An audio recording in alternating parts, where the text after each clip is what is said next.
যেসব তৃণমূল নেতারা দুর্নীতি করেছে, যেসব পুলিশ তৃণমূলের তাবেদারি করছে, তাদের নাম দেওয়ালে লিখে রাখুন। পালাবদল হলে বাপ বলিয়ে ছাড়বো, মালদহে বললেন সিপিআইএম নেত্রী মীনাক্ষী মুখার্জি। যেসব তৃণমূল নেতারা দুর্নীতি করছে, যেসব পুলিশ তৃণমূলের তাবেদারি করছে, তাদের নাম দেয়ালে লিখে রাখুন। পালাবদল হলে বাপ বলিয়ে ছাড়বো। ব্রিগেডের প্রস্তুতি সভা থেকে মালদায় হুঁশিয়ারি মীনাক্ষী। জেলায় এসে রাজ্যের সেচ উত্তরবঙ্গ উন্নয়ন দপ্তরের প্রতিমন্ত্রী সাবিনা ইয়াসমিনকে তীব্র আক্রমণ সহ কেন্দ্রকেও তুলোধনা করেন তিনি। পুলিশের ভূমিকায় ক্ষোভ প্রকাশ। আর তাকে বাচ্চা মেয়ে বলে পাল্টা মীনাক্ষীকে খোঁচা সাবিনা ইয়াসমিনের। হরিশ্চন্দ্রপুরে ব্রিগেডের প্রস্তুতি সভাতে এসে সাবিনা ইয়াসমিনকে তীব্র আক্রমণ মীনাক্ষীর। মালদা মুর্শিদাবাদ বন্যায় ভাসছে, কেন্দ্র টাকা দিচ্ছে না, আর রাজ্যের টাকা যা থাকছে তা সাবিনা ইয়াসমিনের একাই খেয়ে পেট ভরছে না, এমন ভাষাতে রাজ্যের সেচ দপ্তরের প্রতিমন্ত্রীকে আক্রমণ। এদিন মালদা জেলার হরিশ্চন্দ্রপুরের শহীদ মোড়ে ব্রিগেডের প্রস্তুতি উপলক্ষে উপস্থিত ছিলেন বাম নেত্রী মীনাক্ষী মুখার্জি। সেখান থেকে বেলাগাম আক্রমণ করেন তিনি। চাকরি বাতিল থেকে শুরু করে দুর্নীতি ইস্যু, পুলিশের ভূমিকা, ওষুধের মূল্য বৃদ্ধি, ওয়াকফ ইস্যু নিয়ে রাজ্য এবং কেন্দ্রকে কার্যত তুলোধনা করেন তিনি। মীনাক্ষী বলেন, যেসব তৃণমূল নেতারা এলাকায় দুর্নীতি করছে তাদের নাম বাড়ির দেওয়ালে লিখে রাখুন। পালাবদল হলে বাপ বলিয়ে ছাড়বো। চাকরি বাতিল প্রসঙ্গে তার দাবি, দুর্নীতির অফিস রাজ্য সরকার খুলেছিল, টেবিলে বসে ঘুষ খেত রাজ্যের লোক, এরা ওএমআর জমা দেয়নি, তাই যোগ্যরাও আজ বঞ্চিত। আর পুলিশ চাকরি হারা শিক্ষকদের পেটাচ্ছে, পুলিশকেও দেখে নেওয়ার হুঁশিয়ারি দেন মীনাক্ষী। আরজি কর ইস্যু নিয়েও সিবিআই তদন্তে ক্ষোভ প্রকাশ করেন তিনি।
তুমি কোন লাশ সাহেবের ব্যাকআপে নিও যে আমার অধিকার আমার কাছ থেকে তুমি কেড়ে নেবে। অধিকার কারণে তাদের অধিকার কারা যাবে। রাজ্যের মানুষ তৈরি হচ্ছে বিকল শ্রমিক খেলোয়াড় ভর্তি, তাই যাবে নিজের পেছনে বেকারের মজুদ বাহিনী তৈরি করতে চাইছে ওরা। ন্যায় মন্ত্রীর কাজে করলে সরকার যদি ঘুষ না দিত কেউ ঘুষ দেওয়ার ঠিকানা পেত না। সুগন্ধ হয়েছে আজকে বড় বিজেপির নেতা, বিরোধী দলের সব জায়গায় দৌড়ে দৌড়ে বেড়াচ্ছে। তখন মালদা থেকে টাকা নিয়েই দিয়েছি, রাজনীতি মূল্যে চলে বেঁধে দিয়েছিলেন। দুটো জায়গা ঠিকানা দেওয়া ছিল চাকরি বিক্রি করার। ছেড়ে তো তুমি একটু মন্ত্রী প্রতিবাদ করতে পারবে।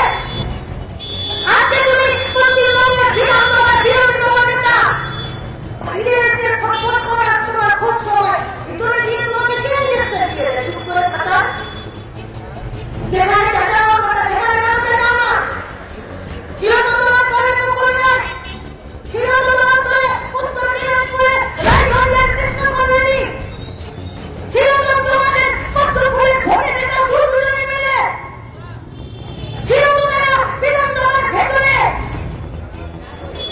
এমন একটা দপ্তরে কার চেয়ারম্যান ছিল যে কমিটির চেয়ারম্যান থাকলে সরকার কি দুর্নীতি করছে, কি ঘুষ নিচ্ছে, কি জালসাজি করছে, কি টেন্ডারিং করছে সেটা ভালো করে মতো তোমাদের মুখের কাছে কিছু বলার ছিল। অন্যদিকে মীনাক্ষীর মন্তব্য নিয়ে কটাক্ষ মন্ত্রী সাবিনা ইয়াসমিনের। তিনি বলেন, বাচ্চা মেয়ে কোথায় কি বলতে হয় তা জানে না, তাই বলে দিচ্ছে। যে দল 34 বছর বাংলাকে শেষ করে দিয়ে গেছে, সেই দলের আজকে নেতা নেত্রীরা ঘোলা মাছে মাছ ধরতে নেমেছে, নিজেদের সাধু শ্রেষ্ঠ নরোত্তম প্রমাণ করতে চাইছে। বাচ্চা মেয়ে কখন কি বলতে হয় উনি সেটা জানেন না, কিভাবে হয় কাজ সেটাও উনি জানেন না। আর এখন সিপিএম কংগ্রেস বিজেপি তো ভাই ভাই, ক্ষমতা থাকলে বিজেপিকে অ্যাটাক করুক, বিজেপির সঙ্গে দোস্তি, আর এখানে বাংলায় তৃণমূলকে অ্যাটাক, এটা বাংলার মানুষ কোনো মতেই মেনে নেবেন না।